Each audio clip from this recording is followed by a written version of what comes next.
우스갯소리로 시작을 해봅니다.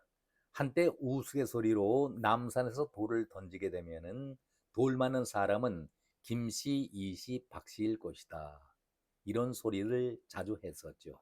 그만큼 우리 사회에는 김씨와 이씨, 박씨의 성을 갖고 있는 분들이 많다는 얘기 아니겠습니까? 그렇다면 국회의원들 가운데서 죄를 진 경험이 있는 자와 죄를 짓지 않은 그런 사람들은 얼마나 있을까? 작은 범죄에 단 한 번이라도 연루가 되어 있지 않은 그런 깨끗한 사람, 범죄의 묘를 여러 달고 있는 사람들 누가 많을까? 이거 조사 한번 해보면은 대박 나지 않을까? 저는 그런 엉뚱한 생각도 해봤습니다. 우리 언론들의 날이 정해져 있는 날은 없습니다. 신문의 날이 4월 7일이니까 앞으로 한 달 정도 남았는데 어느 신문이고 이 특종 기사를 한번 취재해 보면은 대박이 날 것이다. 그런 생각도 가져봅니다. 깜나라 조진국 시간입니다.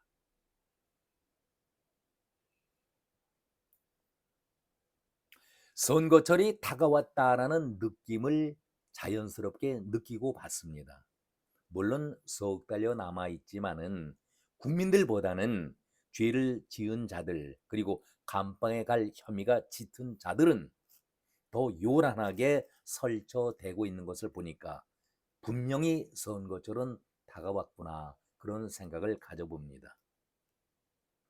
정치를 하려고 나서는 자들 가운데서 많은 자들이 범죄에 연루된 자들이거나 또 자신의 약점을 배지를 다는 그 순간부터 면죄부를 받기 때문에 선거판에서 어떤 경우라도 내가 당선이 되면은 면죄부를 받는다. 이런 그야말로 썩은 생각을 갖고 있는 자들이 선거에 출마하게 되니까 더 요란하게 국민 파리를 하면서 국민을 위해서 자기의 일생 정치를 다 쏟겠다 이런 얘기를 하면서 출마하지 않겠습니까?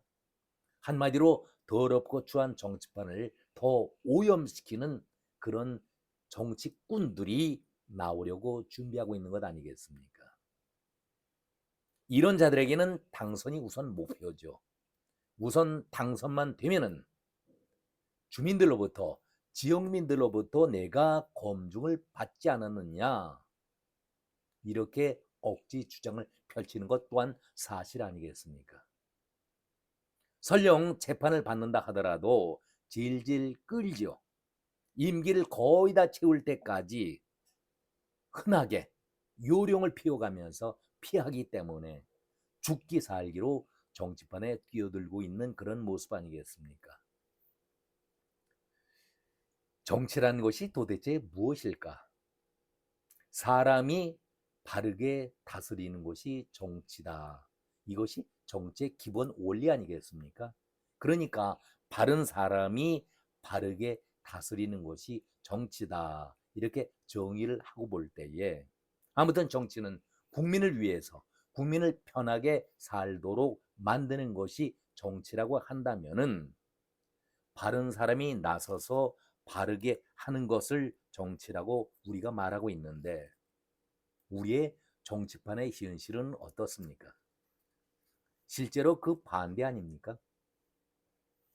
우리 정치판은 부끄럽게도 불행스럽게도 바른 사람이 바르게 정치를 하는 것보다는 온갖 죄를 짓고 보호받으려고 몰려든 범죄인들이 나서고 있으니까 답답할 뿐이다. 이런 말씀을 드립니다. 마치 범죄인들이 모여있는 범죄인 집합소 그런 느낌이 들지 않습니까?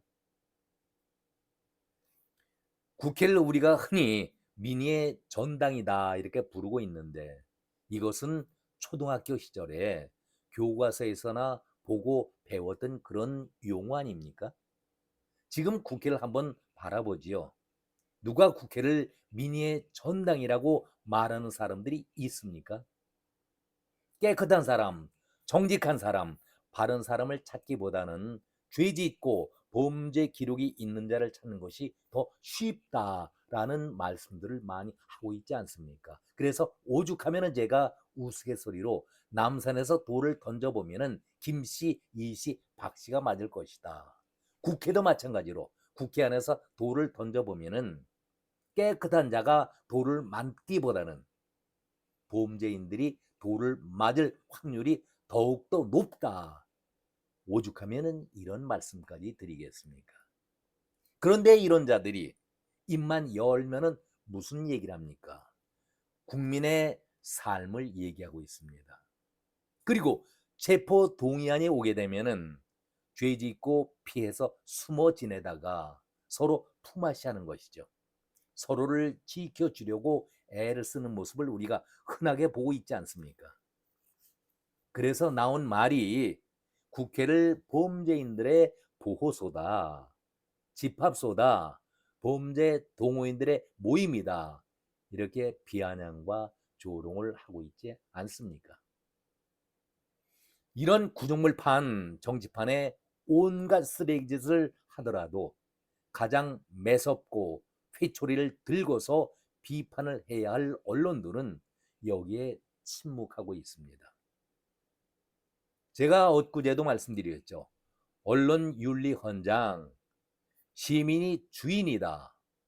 시민이 중요한 자산이다. 라고 소문에 분명하게 기록이 되어 있는데 언론은 도대체 이 언론윤리헌장과는 다른 짓들을 하고 있습니다. 저는 이런 모습을 바라볼 때에 언론의 기능은 완전히 상실한 것이 아닌가, 아니면은 저들과 야합하고 있는 것이 아닐까, 그런 생각까지도 해봅니다. 그리고 여기에 덧붙여서 가장 관심 있게 역할해야 할 곳이 선관위 아니겠습니까? 선거철에 가장 핵심 역할을 하는 곳이 선관위인데 엊그제 이 시간에도 제가 말씀드렸지요. 선관위의 신뢰도는 국민들이 100% 믿어야 하는 것이 당연하다. 1%의 오차가 난다는 것 자체도 큰 문제 아니겠습니까? 당연하게 완벽한 100% 신뢰를 받아야 하는데 뚜껑을 열어보면은 절반 이하로 국민들이 불신하고 있는 것 아니겠습니까? 가장 정확해야 하고 가장 무섭고 엄격하게 공정을 해야 할 선관위가 선거 때마다 구설에 오르는 이유는 어떤 이유일까요? 왜 그래야 할까요? 국민들의 전폭적인 지지를 받아야 하는데 선관위에 대한 신뢰도는 절반 이하로 떨어져 있다. 아주 심각한 문제 아니겠습니까? 석 달여를 앞두고 정치계에서 가끔 쓴소리를 하는 분이 계시죠. 정치계의 원로입니다. 유인태 전 국회 사무총장이 선관위에 대해서 이렇게 쓴소리를 했습니다. 한마디죠. 한마디로 제대로 제 역할을 좀 해라. 직무유기하지 말고 제 역할을 다 해라. 이런 쓴소리인데 잠시 인용을 한번 해보도록 하겠습니다. 선거철만 되면은 특히 6.3 선거를 앞두고 정치인들의 이딴 출판 기념회가 열리고 있는데 책을 매개로 하지 않은 매개로 해서 현금이 오가는 불법 정치자금 거래가 아니냐. 왜 이것을 중앙선관위가 방치하고 바라만 보고 있느냐. 유인태는 엊그제 이런 얘기를 했습니다. 아니 출판 기념회에 가보니까 봉투함이 있고 그냥 봉투 넣고 책 몇 권 당신이 필요한 만큼 가져가시오 라고 얘기를 하고 있는데 선관위가 도대체 뭐 하고 있는 것이냐. 봉투 내고 책 한 권 받아가는 것이 불법이 아니겠는가 이렇게 얘기하고 있습니다. 본인이 직접 현장을 참석하고 한 얘기였습니다. 우상호 강원지사 후보로 나서고 있죠. 그리고 같은 당의 노영민 충북지사 예비 후보 출판 기념회에 다녀오고 나서 이렇게 쓴소리를 했는데 저는 노영민의 출판 기념회 열고 있다는 소식을 듣고서 아니 국회 사무실에다가 의원회관 사무실에 자판기까지 설치하면서 자기 소속 기관을 상대로 해서 책을 판매하다가 호되게 비난을 받지 않았었습니까? 이런 자가 후한무치한 자가 충청북도 지사 예비 후보로 나서고 또 출판 기념회까지 열고 있다라는 모습을 바라볼 때에 이런 자들이 정말 나라 위해서 일할 자들인가 개탄스럽다라는 말씀을 드려봅니다. 출판 기념회에 대해서는 조사하지 않죠. 정치자금법상 보고의 의미가 없기 때문에 그냥 속된 표현에서 돈벌이를 쉽게 하는 방법으로 쓰고 있는 것 아니겠습니까? 그러면서 유인태는 불법 후원 자금을 받는 통로가 많으면은 최소한 적어도 지금 출마할 사람들의 출판 기념회에는 관계 당국이 나와서 그러지 못하게 예방하는 역할을 해야 하지 않겠는가 이런 쓴소리도 했습니다. 당연히 할 말, 옳은 말을 하고 있는 것이죠. 저는 이 국회에 대해서 이런 말씀을 어제 드렸습니다. 국가기관 가운데서 신뢰도가 가장 떨어지는 곳, 낮은 곳이 국회다. 재작년 국민의 신뢰도를 따져보니까 국회는 20.56%의 신뢰도를 보였다. OECD 30개 나라 가운데서 OECD의 평균치 신뢰도가 36.52%인데 우리는 무려 그들보다도 16%포인트나 떨어지는 부진한 그런 신뢰도를 안고 있다. 30개 국가 가운데서 체코라든가 칠레 다음으로 꼴찌에서 세 번째를 차지하는 불명예를 안고 있는 것이 우리 국회다. 당연할 수밖에 없는 것이죠. 당연한 조치입니다. 왜? 이런 쓰레기들이 범죄 동호인들이 다시 배지를 달려고 나서니까 국회가 깨끗할 수가 있겠습니까? 국민들의 신뢰도를 받을 수가 있겠습니까? 부끄럽지요. 부끄러운 일입니다. 유인태가 우상호 노영민의 출판 기념회를 참석하고 나서 개탄소로서 한 말씀을 드렸습니다마는 어떻게 이들 뿐이겠습니까? 이들은 모두가 범죄 혐의를 받고 있지만 감방에 가지 않는 유일한 길은 배지를 다는 길이다. 지방 단체장 당선이 되는 일이다. 그런 생각을 갖고 있으니까 그 판이 깨끗한 판이 될 수가 있겠습니까? 이번 지선과 보궐선거에서도 화려한 범죄 경력을 갖고 있는 이런 자들이 배지를 달려고 노력하고 있으니까 온갖 꼼수와 요령을 부리고 있는 것 아니겠습니까? 여기 대해서 유인태는 다시 한번 쓴소리를 했습니다. 조국을 지명하면서 이런 얘기를 했었죠.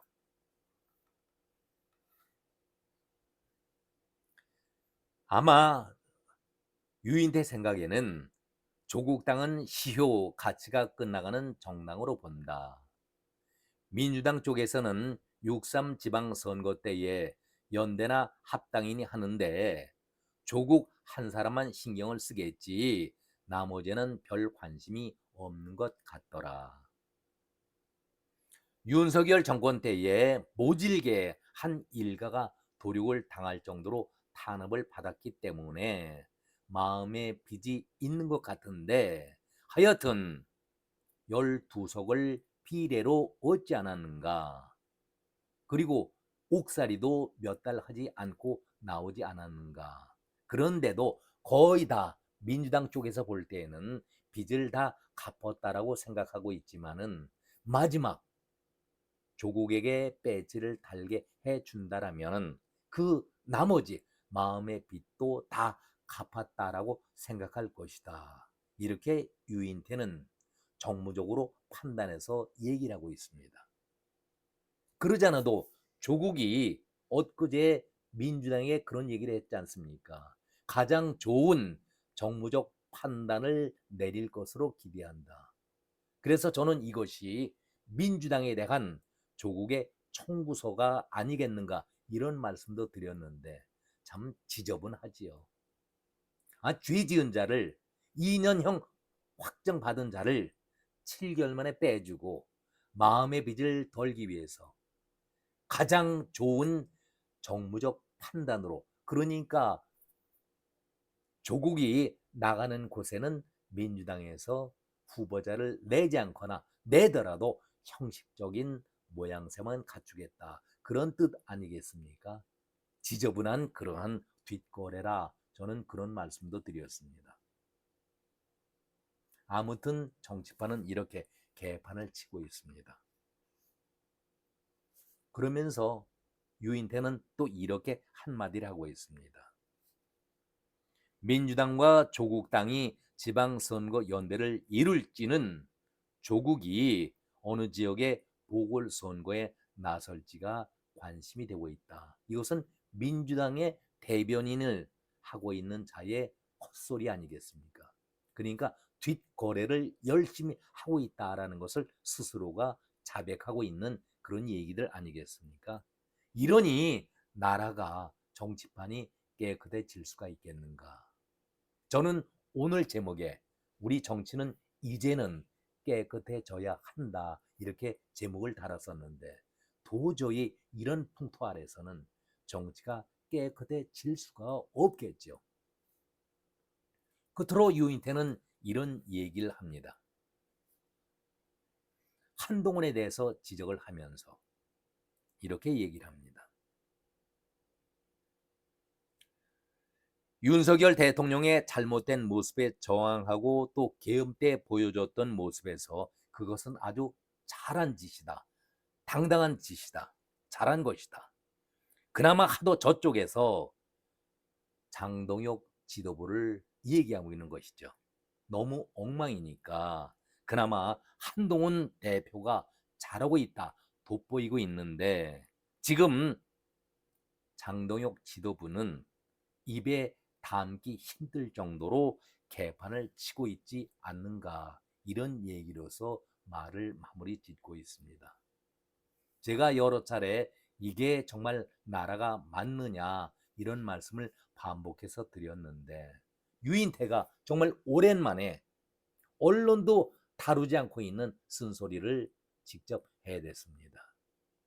그런데 이것을 뉴스에 담는 언론을 바라볼 때에 과연 이것이 뉴스거리가 됩니까? 당연히 해야 할 말인데 이것을 뉴스라고 보도하는 언론들을 바라보니까 너무나도 한심스럽다라는 생각도 드는 그런 밤입니다. 도대체 언론들은 무엇들 하고 있는가? 어제가 계절적으로 경칩이었죠. 봄은 우리 주위에 분명히 와 있는데 우리에게 봄다운 봄은 정말 와 있을까? 그런 생각도 가져봅니다. 오늘은 여기까지 말씀드렸습니다. 고맙습니다.